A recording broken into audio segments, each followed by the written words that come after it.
breathtakingly beautiful, yet brutal. Over the generations, the people who live here have learned how to survive in this inhospitable landscape.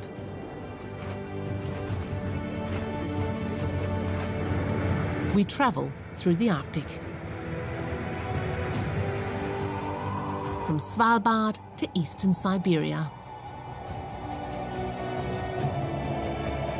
We want to learn how people's lives are changing in this remote part of the world.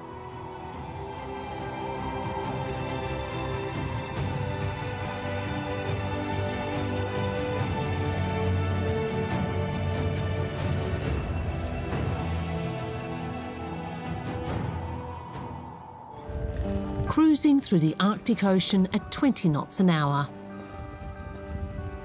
We're aboard the Sapphire Princess, one of the big cruise ships now touring the Arctic with increasing frequency. An Arctic adventure has never been easier or more comfortable, provided you're willing to share the experience with many others. Just before 7 a.m, we cross into the Arctic Circle and see its rugged nature without being exposed to it. As adventures go, it's Arctic light, though that'll soon change. Why did you get up so early in the morning? To go to the gym. You're coming from the gym. Yeah, but I didn't realize that it was going to look like this, and it's fantastic. Being out here is inspirational. It really helps you to get closer to nature, and that's a good thing. I think if people thought more about that, they wouldn't be tossing their garbage around and driving big SUVs. Well, my wife wants to see the Northern Lights, but I'll be, hope we don't disappoint her. But does that mean you stay up all night? I won't, she can. The Arctic landscape is harsh and forbidding, yet it's one of the most fragile ecosystems on the planet.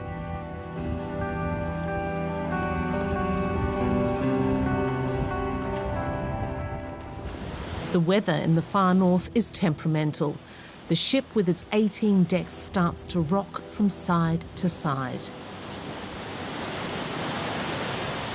The swimming pool is transformed into a wave pool. Below deck, they're still cooking up a storm. Due to the rough weather, we've lost our appetites. But we still meet with Stephen Reynolds, who shows us around his domain.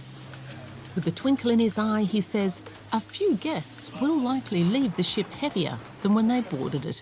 One, we need to make it look like our presentation, yes? You got a little bit over the potato, look. That's good. Yeah, okay. Happy with that? Yeah. Arctic cuisine's not what the passengers want. In general, the British market that we've just been in, they still want to come for their roast beef, Yorkshire pudding. They want their fried egg and bacon. The Danzels like to travel in style. We meet the couple from Tyrol for an aperitif. They've taken cruises for years. This is their 23rd.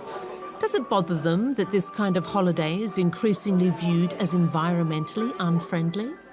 Life is a compromise. On the one hand, you want to see places. On the other, there are environmental problems.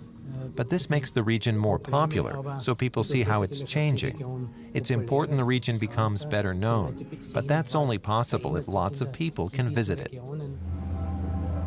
The cruise ship industry is enticing people to come to the Arctic while it's still intact. Its ships are bringing guests to ever more remote locations.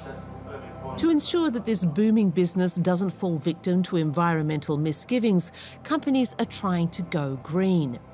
On board, trash is separated for recycling. And some ships are now running on liquefied petroleum gas instead of heavy crude oil or marine diesel fuel. Travelling through these icy waters poses particular dangers, Captain Paolo Rivera tells us. So he and his crew have gone through special navigational training. Polar water navigation, icy water. Up here yet not, we don't have a lot of drifting ice, but there are places where there is a drifting ice. So we have to be careful because ice is like rocks. although they float, small iceberg or growlers, they can actually damage the propellers. And if we go into quite a high condensation concentration of ice with the ship itself, we can actually damage the hull, unless it's a ship which is built for icy water, which is not. This is for normal icy condition, but not very thick and dense.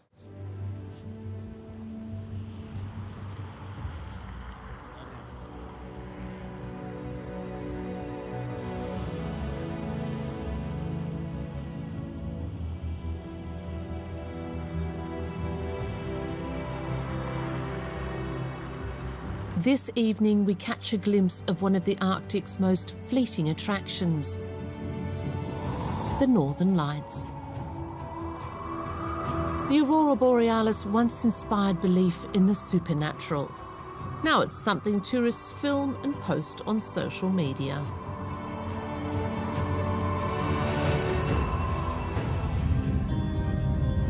We leave the ship's warm comfort zone.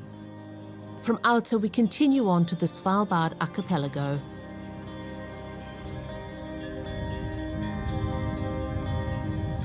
In summer, huge cruise ships come here carrying thousands of passengers.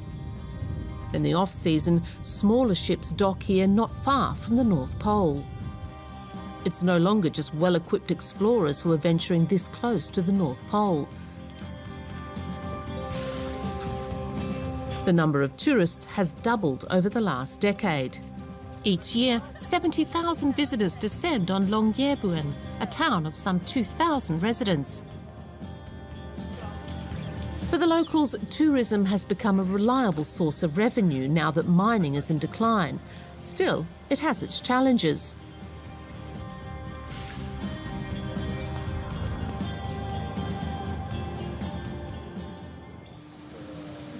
Svalbard's search and rescue teams say the number of distress calls has increased, along with people's expectations. We accompany the air rescue team on a training mission. Wearing a protective suit is mandatory. Should we fall into the icy cold water, it would keep us from getting hypothermia, at least for a few minutes. Snorre Hagen is in charge of the 2 Puma helicopters stationed on Svalbard. Each of them can transport as many as 20 people in an emergency.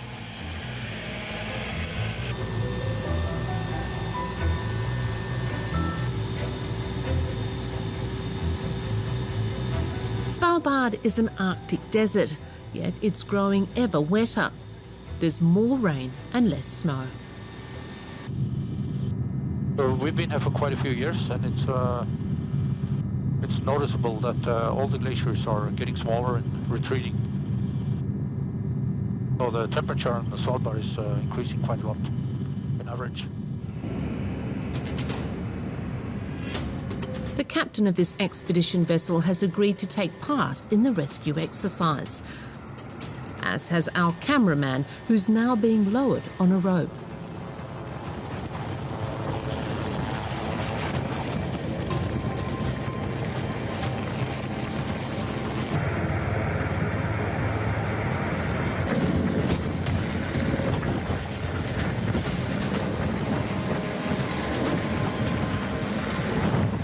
The ship's crew also takes part in the exercise.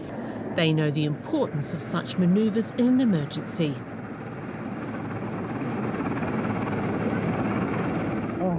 After a little refreshment, it's back to work. Thank you. Thank you.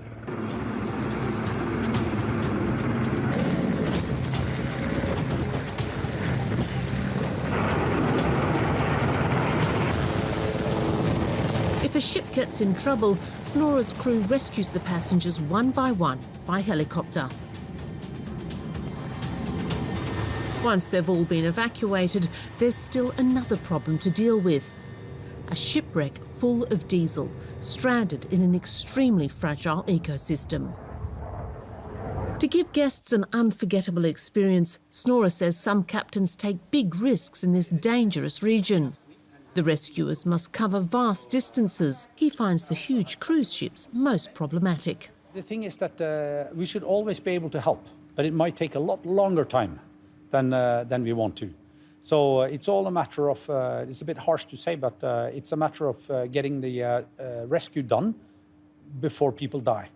So if we start to say that, yeah, we're going to rescue a ship with 7,000 people on board, it might take a week.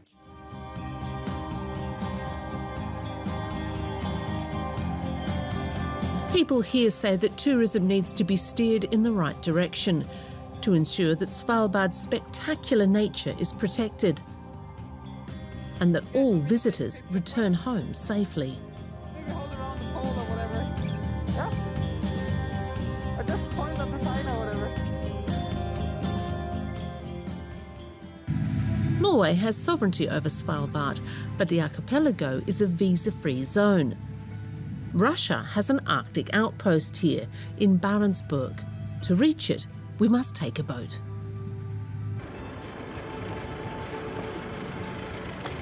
There's not a single road leading to Barentsburg. This sign in Cyrillic is a reminder of bygone times. Our goal, communism.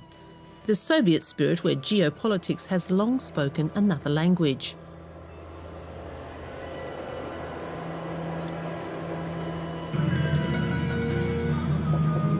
Valery comes from eastern Ukraine, a region plagued by divisions and a war backed by pro-Russian forces. He works on Svalbard for a state-owned Russian coal company.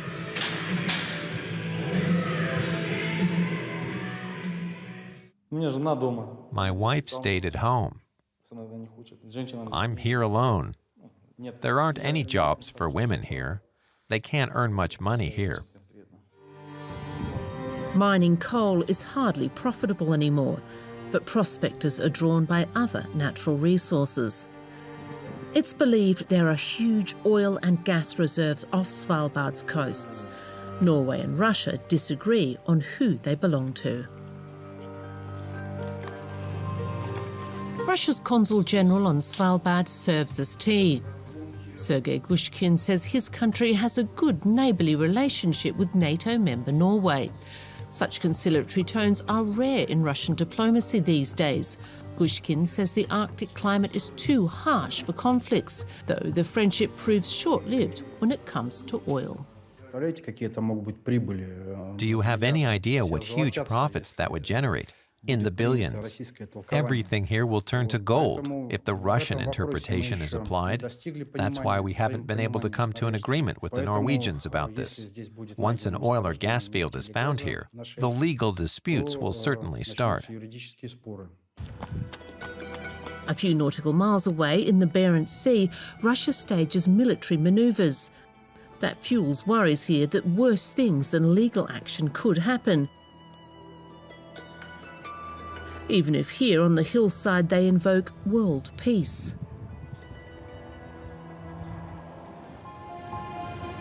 To find out what happens to a remote northern town when fossil fuel deposits are found just offshore, we pay a visit to Hammerfest.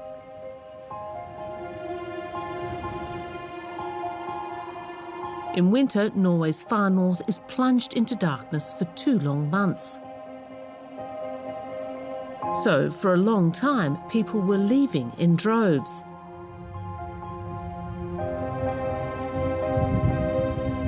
But then along came Snow White. That's what they call the natural gas field off the coast from Hammerfest. Since 2007, Snow White has been a fairy tale dream come true for the town's finances. And the high wages paid have attracted many skilled workers. This is a good morning for Anna. Her little daughter, Ava, doesn't make a fuss when she's dropped off at daycare. Afterwards, Anna heads straight to the office. Her partner is currently working offshore, as always in 2-week-long stints. Sometimes you have a meeting that you can't miss, and then you really have a challenge. Balancing motherhood with a career at Equinor, Norway's state-owned energy company, is no easy feat. For Anna, it's not just a question of time, but of ideology too. She drives a hybrid car, avoids plastic and recycles her waste. Protecting the environment is important to her, as it is to most Norwegians. Yet she works for a company that makes its money from extracting fossil fuels. The 21-year-old assures us there's no contradiction there.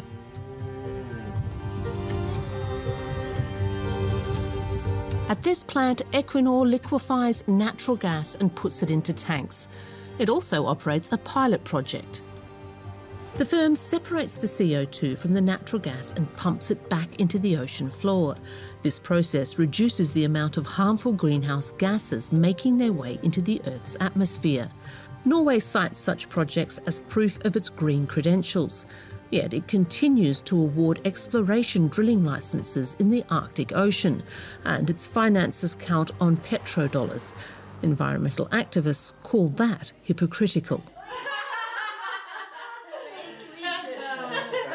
Anna considers their criticism unfounded, yet she's used to having to justify working for the industry. People might think that you would be a hypocrite if you think about the climate crisis and things and still work in the industry. But I think that my company is a place where we grow better fossil energy. Banning Norway's profitable fossil fuel extraction wouldn't change anything, Anna says. Customers would just buy their gas elsewhere, and that wouldn't benefit the climate at all. Her mother has always supported her choice. She has always been a tough girl. She was early pointing out that I want to work in that company. This is my dream. Norwegians are serious about protecting the environment. However, they're unwilling to give up selling oil and gas anytime soon, because that's what's made Norway into one of the richest countries worldwide.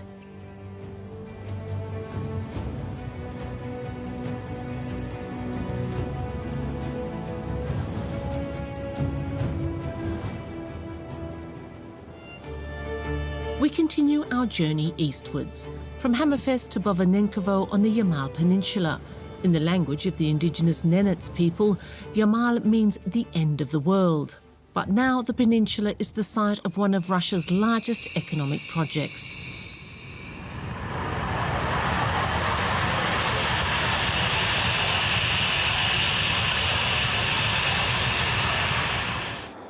We're just in time to witness them tapping a new gas source.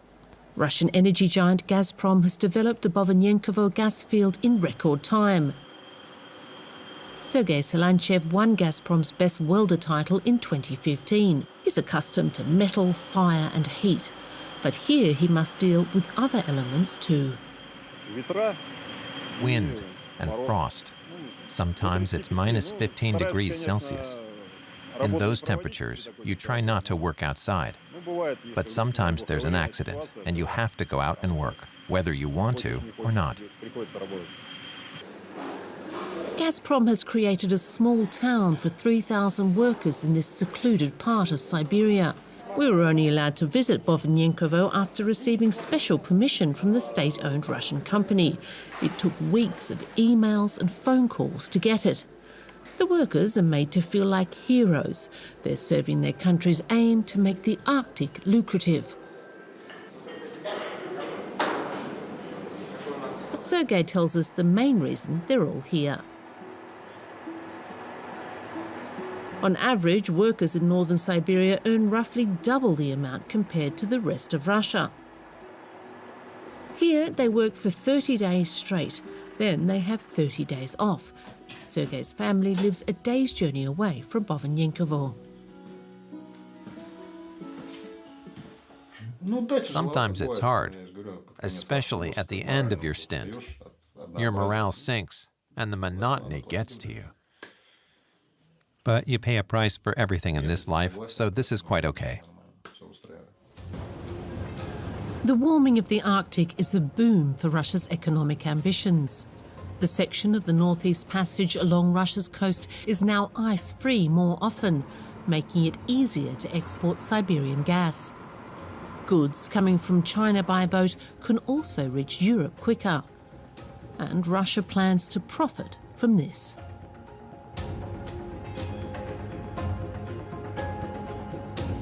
Support of CBDa is pivotal to this strategy.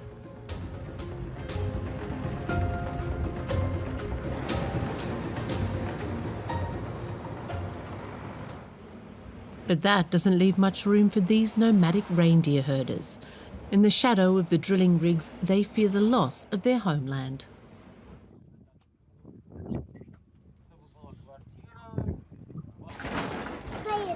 We're visiting the Vanuatu family.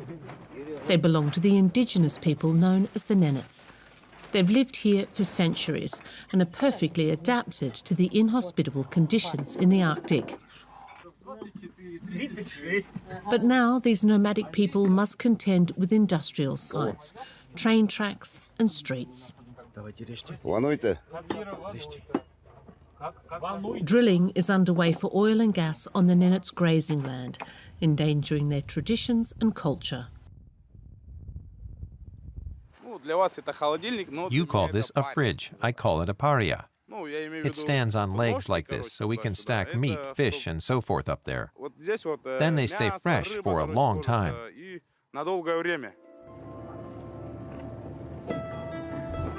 The gas companies now have a Nenets commissioner who acts as a mediator between heavy industry and the indigenous people. It's good PR. Hello, nice to see you. Is she yours? How many do you have?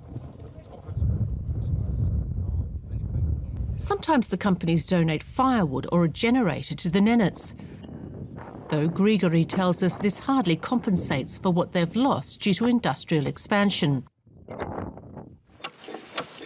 It's not good. Why? Shouldn't they help? They should help, but we've surrendered so much of our land to the gas workers. There's no longer enough grazing land, not here nor in the south.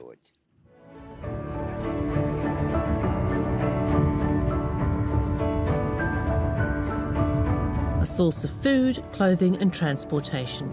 Reindeer are everything to the Nenets. The Vanuatus have 200 of them. But times are changing. The winters are getting warmer and the animals are growing thin as they have a hard time finding food. Without snow, it's harder to keep the reindeer together. They go off in all directions, and groups break off from the herd. The Vanuatus will soon set off to their winter grazing lands, like every year. But their route will be different, determined more and more by the economic interests of the distant capital. We continue on our Arctic adventure. From CBDa, we travel to the settlement of Shersky in the middle of the Arctic summer. In the tundra, it can reach 40 degrees Celsius in the summertime, yet with every step we take, it gets cooler. And it smells of fish, because despite its beauty, this serves as a freezer for the local people. In sub-zero temperatures, the remains of plants and dead animals from past eras don't decompose. The permafrost functions like an icy safe, keeping its store of carbon locked up, double the amount of carbon dioxide contained in the entire Earth's atmosphere. It's a ticking climatic time bomb.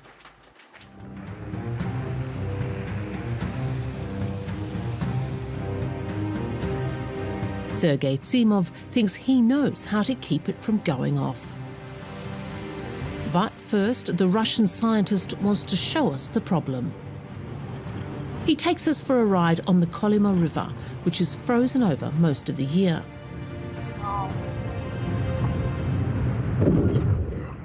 We hit a sandbank and are stuck.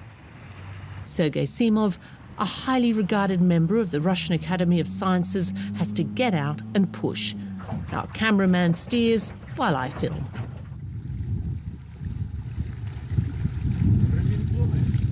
After more than 4 hours, we reach ice cliffs.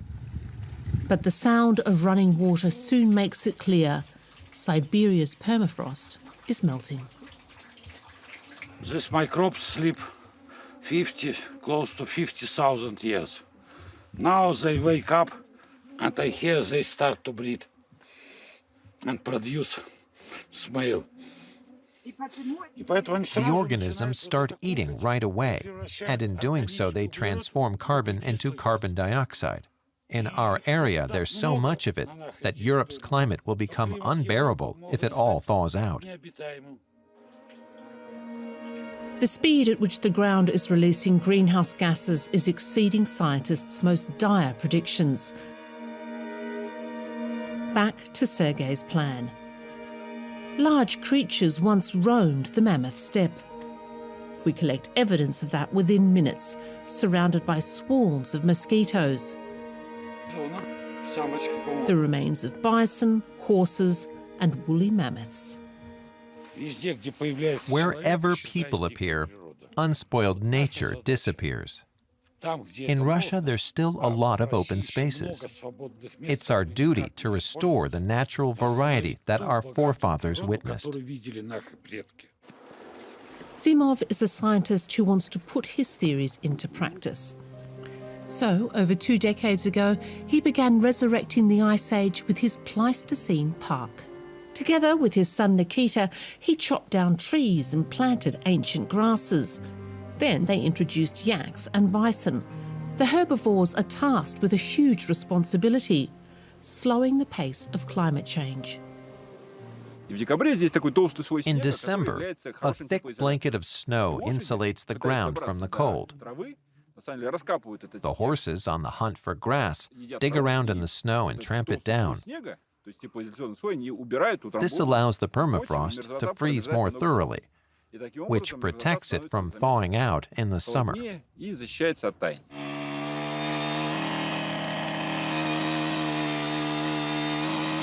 The animals pack down the earth, which is then able to store the cold better. At least that's the Russians' basic hypothesis.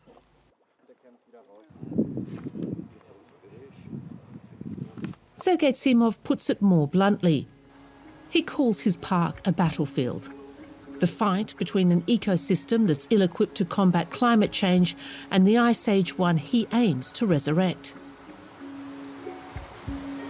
His experiment has drawn scientists from around the world, including a German team that's examining the grasses the Zimovs have introduced. They're trying to measure the levels of environmentally harmful gases here. We assume the whole thing has a much more active circulatory system or exchange with the atmosphere, but that ultimately the ground absorbs more carbon due to more photosynthesis and the more active grasses that grow here. The Zimovs say the ground at their Pleistocene park is already retaining the cold better. The Russian Republic of Sakha is sparsely populated. In summer, most of the people here live from fishing. In winter, they hunt muskrat and ermine. Leonid and Sergei share a lifelong friendship.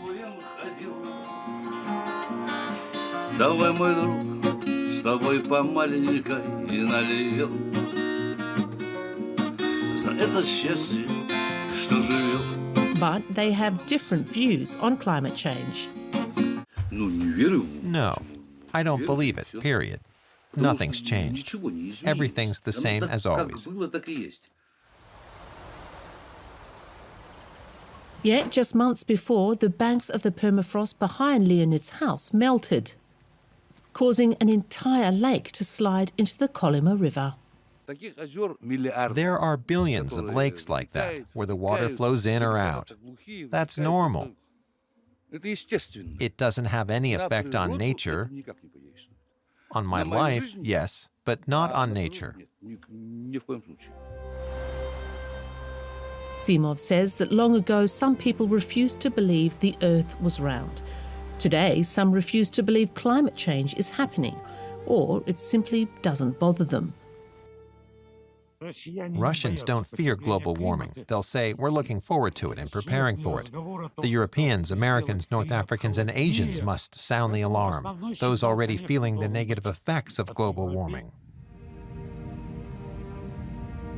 The The Seamov's aim is to recreate the steppe landscape that existed in the Arctic 12,000 years ago, a return to the Ice Age. They want to create an ecosystem that can regulate itself, whether to live or die, eat or be eaten.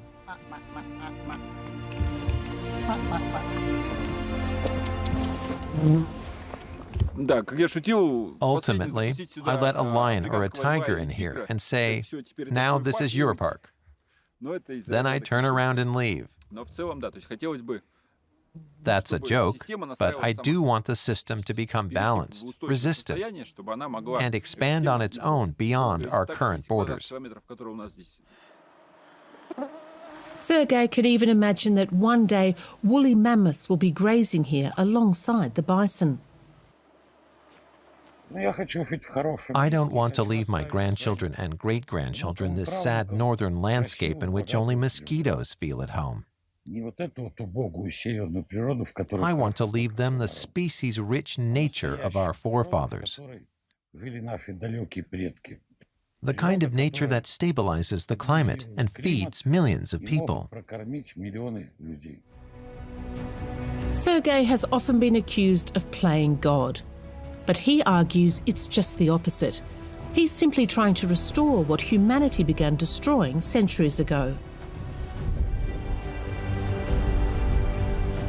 The last stage of our journey takes us to Chukotka, in Russia's far east. From the town of Anadja, we travel to Van Karem, with a stop in Egvikinot. According to Siberian superstition, you shouldn't photograph a helicopter just before takeoff, but we can't resist taking a shot when no one's looking. People here tell us the Mi-8 is Russia's most reliable helicopter, but as passengers we can't help but feeling that it's rather reluctant to remain airborne. Still, the view out the window quickly makes up for that.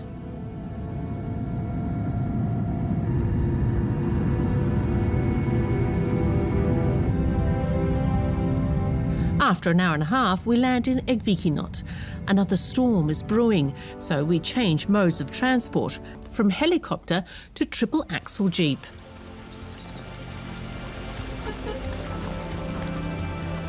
We'll need the six-wheel drive.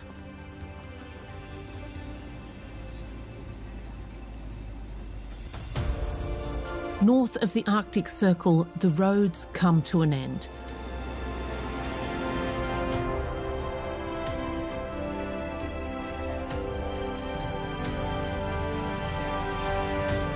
We're travelling 200 kilometres as the crow flies. Our average speed is just 11 kilometres an hour.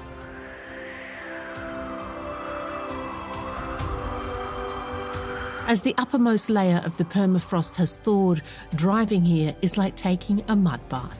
Sometimes the riverbed isn't as bumpy as the road running alongside it.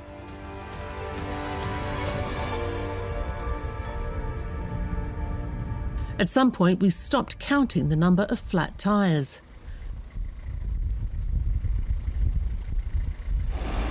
There's just one settlement along the route. At the winter quarters of these nomadic reindeer herders, our team attracts a fair bit of attention. They rarely receive visitors, but music is a universal language.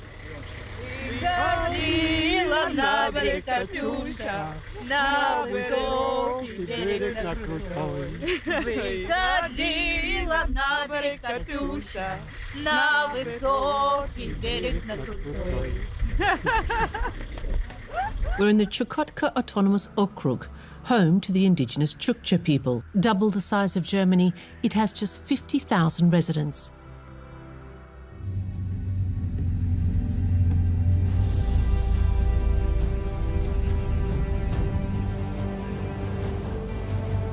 During the night, our drivers get hungry. In the early morning hours, we reach our destination. Van Karem. Only 180 people live here, but every year they're inundated with visitors, several thousand walruses. We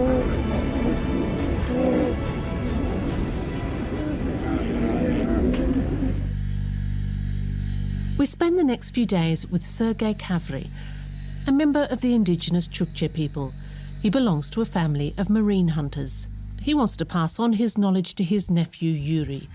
As soon as the weather improves, they plan to go hunting together.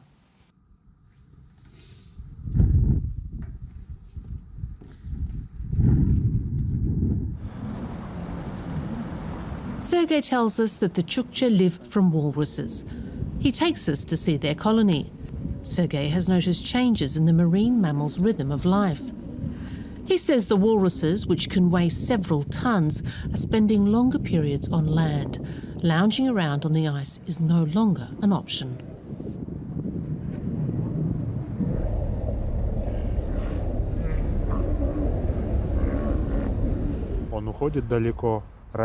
The ice disappears earlier, and it keeps retreating. But the walruses need to have somewhere to rest. They take a holiday with us in Bankarem from August to October. But panic keeps breaking out among the walruses. They often trample one another to death. To document the fatalities, Sergei must free their bodies, which are frozen to the ground. The extensive spread of civilization in the Arctic, the use of the Northeast Passage, the increase in military technology, and even tourism are possible causes.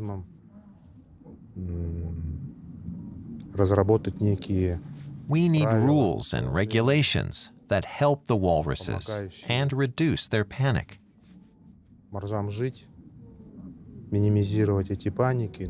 Another reason why the walruses get spooked can be seen up on the cliff. Sergei says he's counted some 200 polar bears around Bankarem.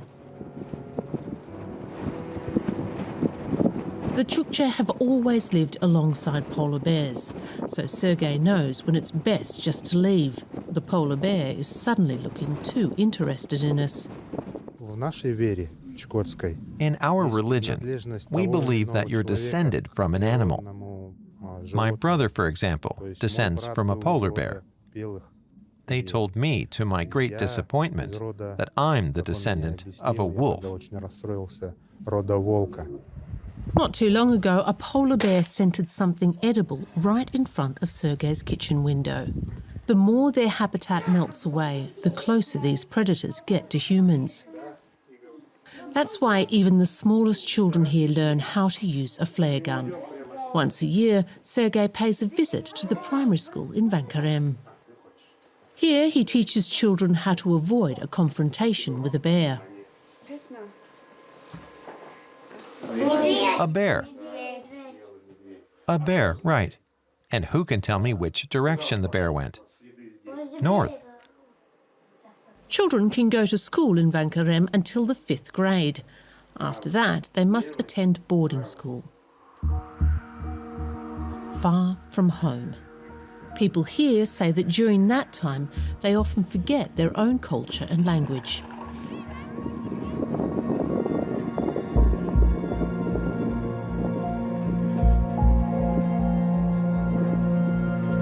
Bankarem's only general store offers everything from cheese to shoes. But no alcohol, at least not officially. They fear that in this harsh climate, people will try to drown their sorrows in drink. There's a saying in Chukotka, here the weather's bad 1 month of the year, very bad for 2 months, and for 9 months, it's awful. Yuri lives in the town most of the time. He works as a heating technician and has a wife and child. I don't know what it is, but something keeps drawing me back here. Here I forget my fear and my sorrows.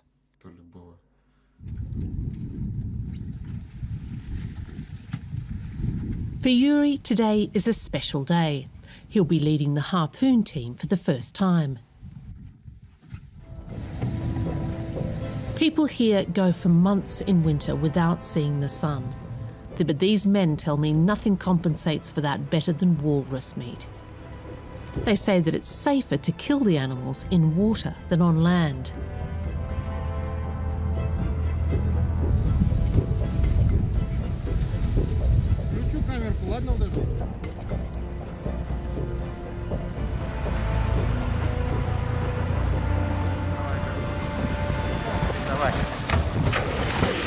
As indigenous people, the Chukcha are permitted to hunt walruses to meet their own personal needs, even though they're faced with extinction.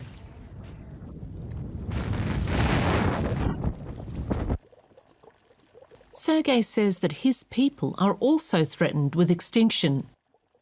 Yet, unlike the walruses, the Chukcha don't have a lobby.